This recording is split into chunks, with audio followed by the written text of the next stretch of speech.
I've had the idea for this vid for a while, although it does frequently get suggested. Sumo games are an interesting genre after all, especially to us folk because 99% of sumo games are stuff that we've naturally never seen here in the West. It's doubly interesting to me because rather than this just being a subject of simple curiosity, I love sumo.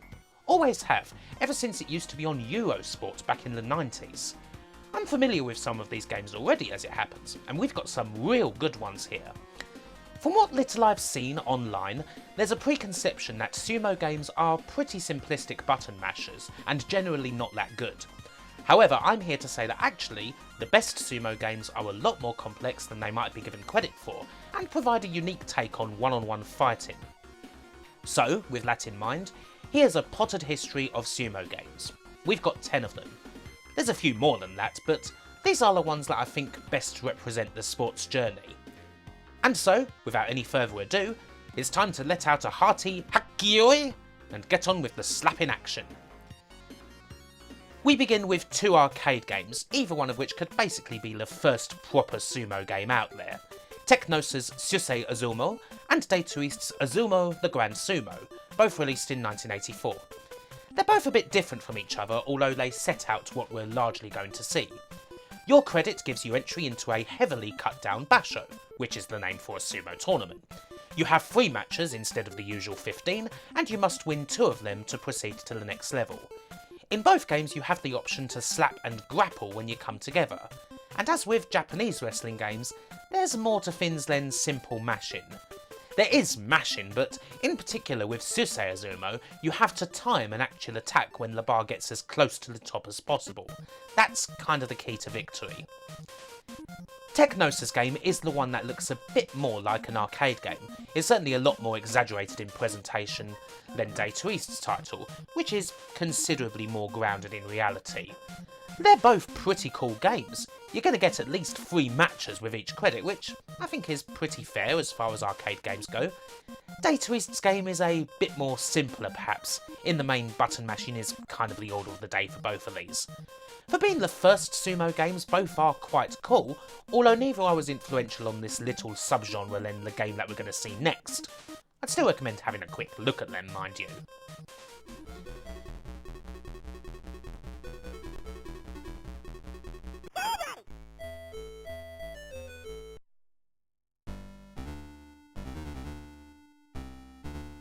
We skip ahead a couple of years for the first major sumo game to hit consoles, and believe it or not, it's a total classic. It's basically the game that's going to inform just about every other game that we'll see, one of the kings of this genre. And you might have never even heard of it before today. Now you may well already know Tecmo from some pretty cool sports sims over the years. Tecmo Bowl, Tekken World Cup, Tecmo World Wrestling and so on. And well, here's another one by them. Tsupare Azumo, released in 1987, was, at the time, the definitive word in sumo games, and as such, it's a fantastic proper introduction into the world of actually playing these things. It's pretty simple options-wise. You either start a new career, continue one via a password, or battle with a friend. To start a career, you just input a name and away you go. Your journey begins in the lower Makuchi ranks, and you have to work your way up, through the Megashira numbers, to Komusubi, Sekiwake, Ozeki, and finally to the top rank of Yokozuna. You compete in a series of 15-match bashos, and your goal in each is to achieve Kachikoshi, a winning record of 8-7 or higher. Do so and you'll increase in rank. If you get a Make Koshi, a losing record, however, you may well drop in rank. As you win matches, your Rikishi gradually levels up, and you can also get bonuses if you beat wrestlers that are ranked higher than you. The best example of this is a Kinboshi, which you get if you're a Megashira and you defeat a Yokozuna. And if you do really well in a tournament, say 15-0 or 14-1, who knows, you may win it.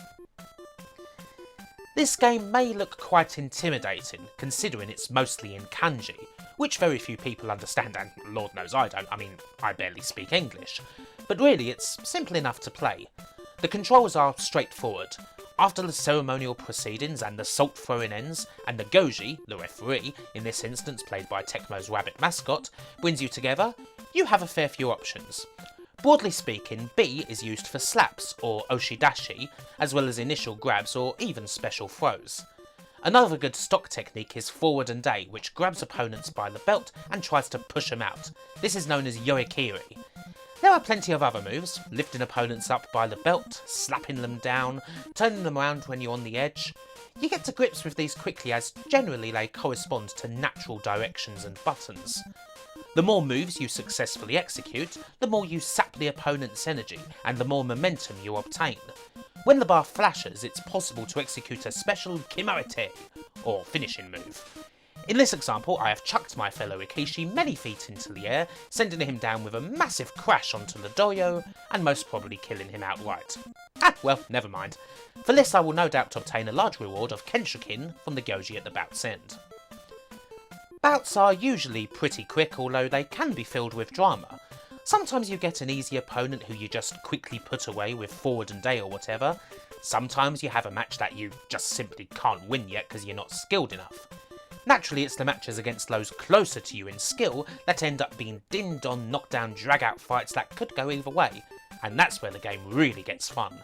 It's not super complex, but it's simple enough to be very addictive. I ended up losing out in my first basho, but my Rikishi returned much stronger the next time out and was able to get a winning record comfortably. It's the sort of game that can happily occupy me for a decent chunk of time, and it's definitely one of the most important sumo titles out there, to the point where it's had several re-releases on everything from the PC Engine to the Virtual Console, as well as a sequel that we'll be seeing a little later on. If you want to get into sumo games, this perhaps is where you should start.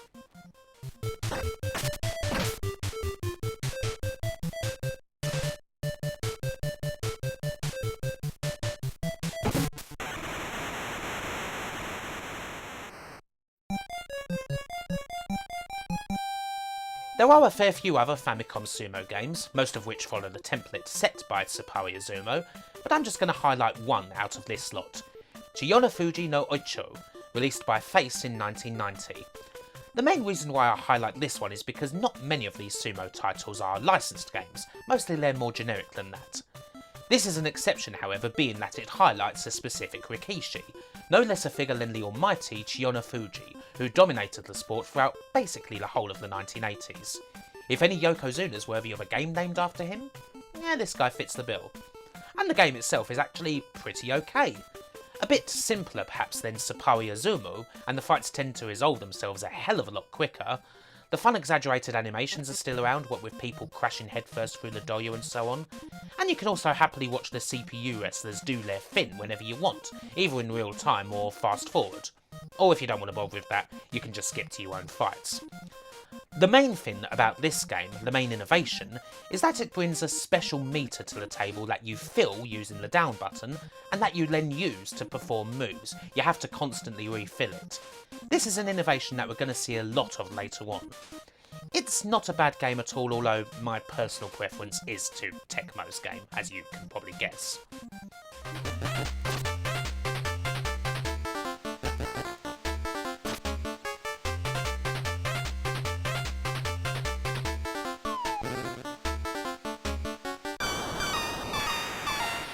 Now, let's move on to the 16-bits. One curious thing is that, for the most part, sumo games seem to be Nintendo only, at least until PlayStation. For whatever reason, although more than likely due to the Big N's general dominance, there were very few on other platforms. The PC Engine only had one, and that was a sort of sequel to Sapporo Izumo.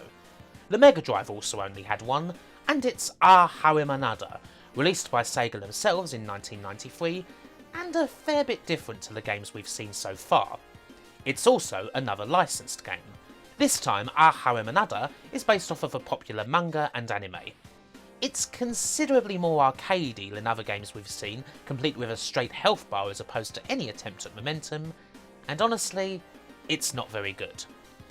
It certainly looks good, is flashier than anything we've seen so far, and it's certainly better looks-wise than pretty much anything we're about to see on the SNES. It's a bit of a sluggish and unresponsive button basher in the play department, however, and the play is so shallow. The AI most of the time seems to fall if you just bash the slap button endlessly. Occasionally they may do something different, like jump everywhere or counter a bit, but it's the sort of AI that then does only that instead of doing, you know, a mix of things. There's also a few special moves too, although I can't say I felt the need to ever use them. Oh, and this game follows the plot of the anime to the letter. Haruo Manada, a new Yokozuna, declares that he's going to beat the old record of 69 straight unbeaten fights, and that he'll retire if he loses even once. This does indeed mean that you have to win 69 straight matches in this game, usually against the same set of, I don't know, about a dozen or so Rikishi. Needless to say, the game gets terminally dull long before that point. The music's good, mind you. It actually sounds a hell of a lot like the music to Shinobi 3, meaning it's no surprise that Shinobi 3's sound team of Hirofumi Murasaki, Morihiko Akiyama and Masayuki Nagao also works on this game. On the whole though, for a sumo game and for a first-party Sega title, this is quite the disappointment. I feel that a lot of the misconception that sumo games are button mashers comes from this game, honestly. It's one of the more known sumo games out there, but it's bloody awful, especially compared to games we've already seen or are going to see.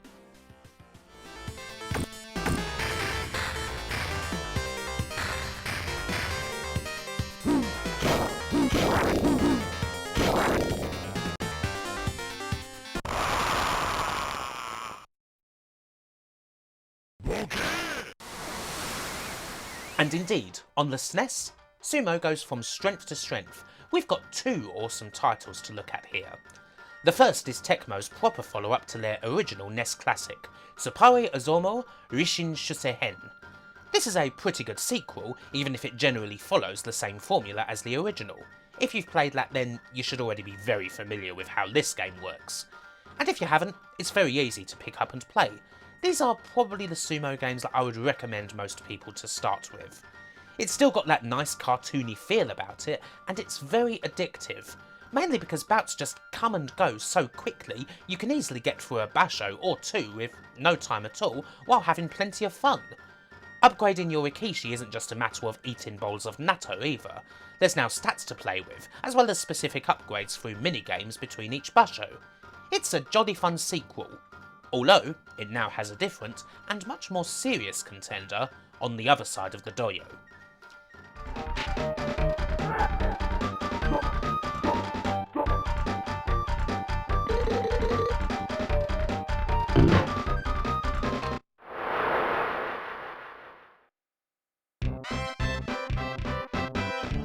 If I was to single out one game as showing how generally in-depth sumo games can be, then I would pick this one, Takara's Ozumu Tamashi, or Ozumo's Spirit.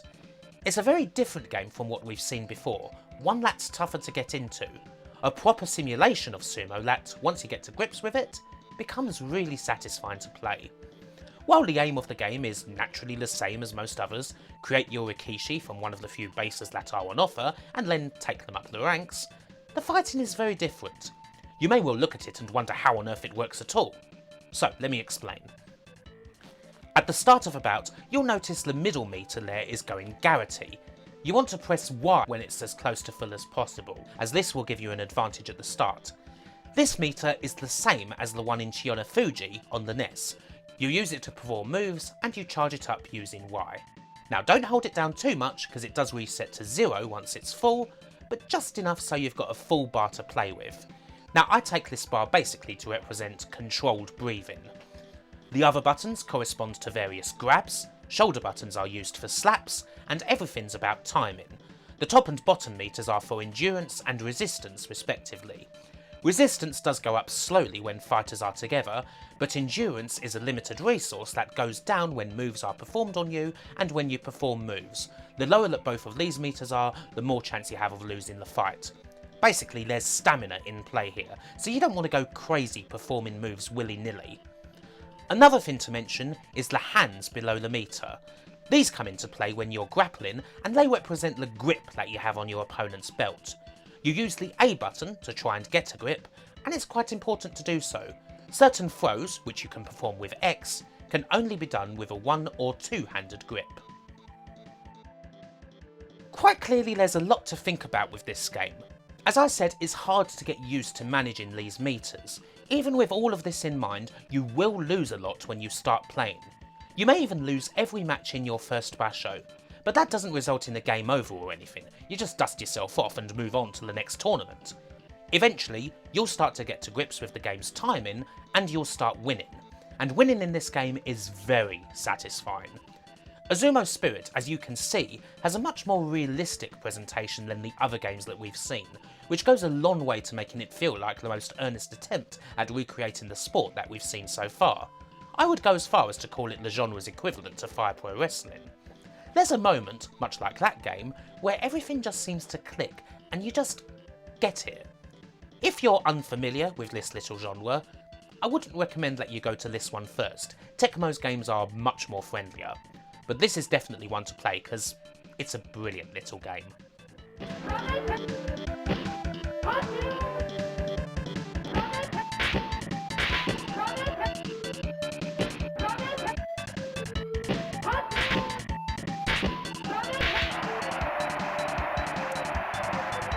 There is one more fantastic 2D sumo game to cover, mind you, one that very few people seem to know at all.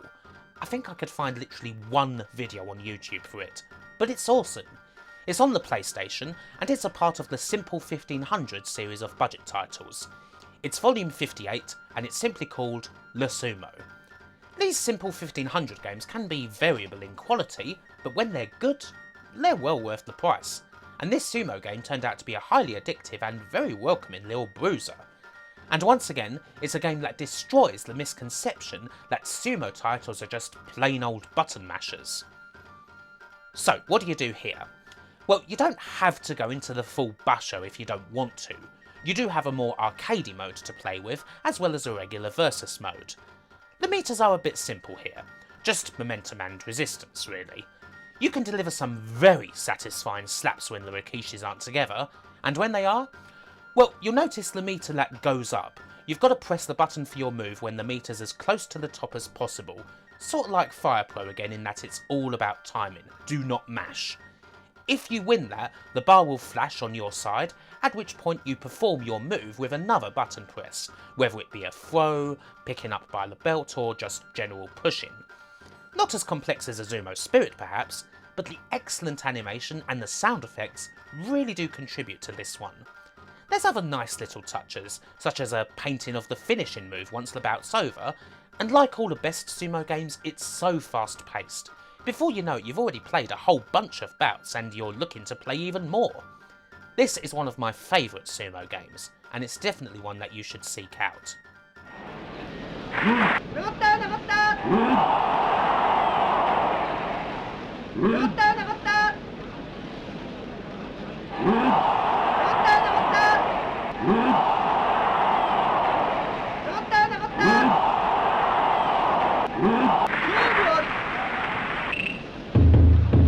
Our final two games take the jump into 3D, as you might expect. We have one for the N64 first off that isn't quite as cool as most of what we've seen so far. It's 64 Azumo 2. Now the look of this 3D title is certainly a bit different to what we've seen. Very Japanese, very chibi I suppose, and let's face it, it's definitely an acquired taste. There seems to be a big cast of characters as well, and lots of talking, lots of cutscenes. It gets a bit annoying, especially when you're used to so many of the good sumo titles being so much more immediate. Seriously, it makes you impatient. Just get to the damn fighting already. Anyway, once you're in the bout, it's weird. Pretty simple on the whole. Basically everything attack and defense is done with the C buttons. The game even pretty much tells you what to press most of the time. If the opponent's trying to throw you one way, guess what? Press the opposing C button. Then do the same on him, and more often than not, he goes over. You can also use the C buttons for your regulation big doses of maximum slapation. What's quite odd is how slowly the rikishis move. It's odd in that a lot of the game seems to run at a full 60 FPS, which is kinda rare on the N64, but the actual wrestlers themselves are as slow as molasses. It's a trifle disconcerting. It doesn't seem to be some issue with how the game's running or anything, it just seems to be the way it is. And needless to say, I don't like it. There's just too much going against this game in the end. Too many problems that put it far, far behind most other games that we've seen. Well, except for our Harimanada. It's a hell of a lot better than that one. Seriously, don't play that shit game. 耐えている。両力士もうすでに体は真っ赤になっています。投げ技か。いどり。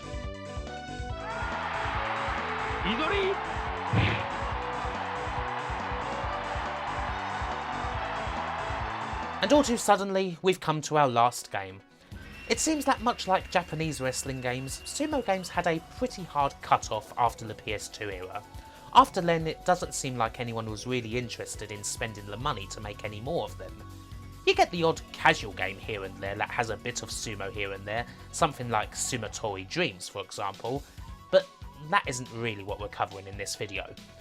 And so, our final game, which is still one of the last proper sumo games to date, is Konami's Nihon Sumo Kyokai Kunin Nihon Sumo Gekito Hon Bashohen from 2002.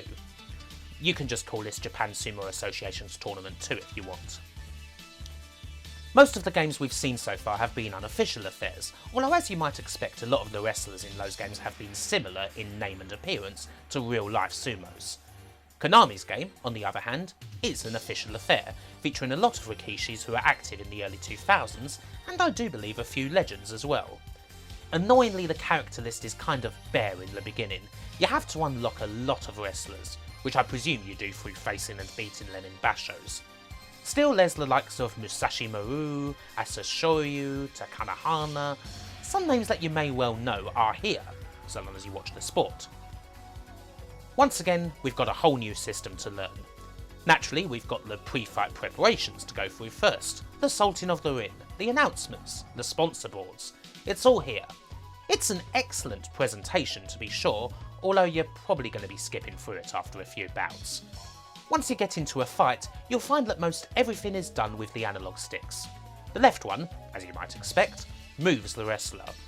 The right is used for moves in conjunction with pressing the analog stick. Yes, that much unloved button, R3, finally gets a chance to shine in this game.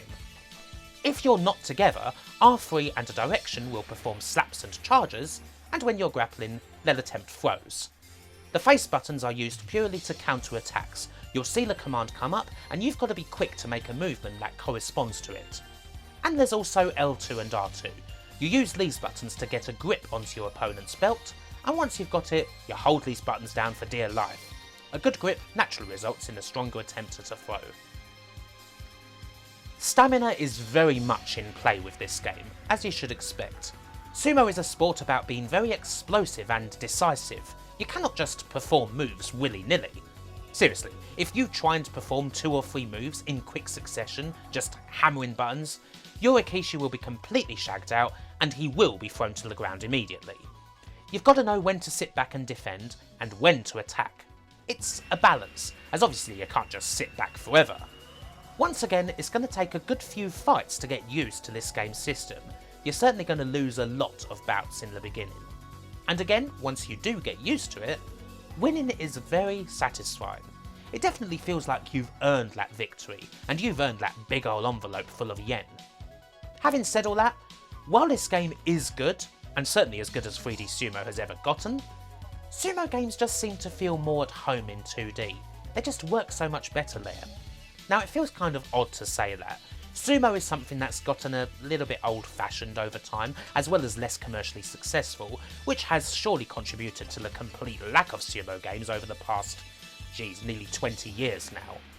The genre didn't get much of a chance to evolve in 3D, is what I'm saying. But the 2D games are just so much more immediate and fast-paced, and in the end, that totally suits such a fast-paced sport.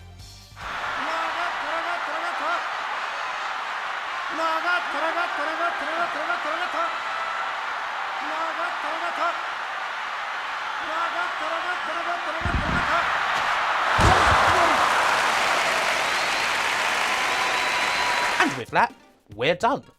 Now I really hope that this video, more than anything, has given you a bit of an education in the world of sumo games. It's a very niche genre indeed, but it's one that's produced a pretty decent hit rate. All but 2 of the games I've covered here are really good and totally worthy of your time, especially if you enjoy watching sumo, and heaven knows you should, or just if you're into fighting games, as sumo games are pretty bloody unique in their own way. Check some of these out for yourself and see what you think.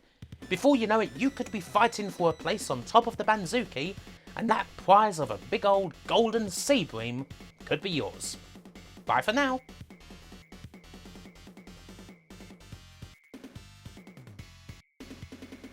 Thanks for watching this video.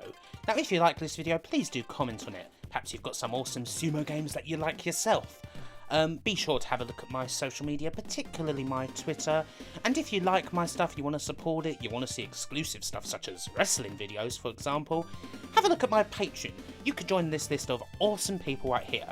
Alexa Jones-Gonzalez, Andrew Dalton, Andy Cat, Arcade LY Webmaster, Asobi Kwan DX, Brian Henniger, Chris, Conrad Pritchard, D. Zalior, Rimron Sutter, Dave Cook, David Rose, Dinty76538, Dustin Cooper, Gary Samaden, Geordie Alex, Glunnatheth, Jay is Manchild, James Brown, Jason Stevens, Jace Alexander, Jeff Ladd, Lucas Kuligovsky, Mateus Granzov, Martin Pataki, Nate Milbank, Potter Margel, Renby Mon, Rusty Kelly, Seth Robinson, Simon Gulliver, Stuart Christopher Brownlee, Tariq Amir, Tim Wald, Yerka Operator, and to all the rest of the community, all my wonderful, wonderful fans and supporters, thank you so much and goodbye.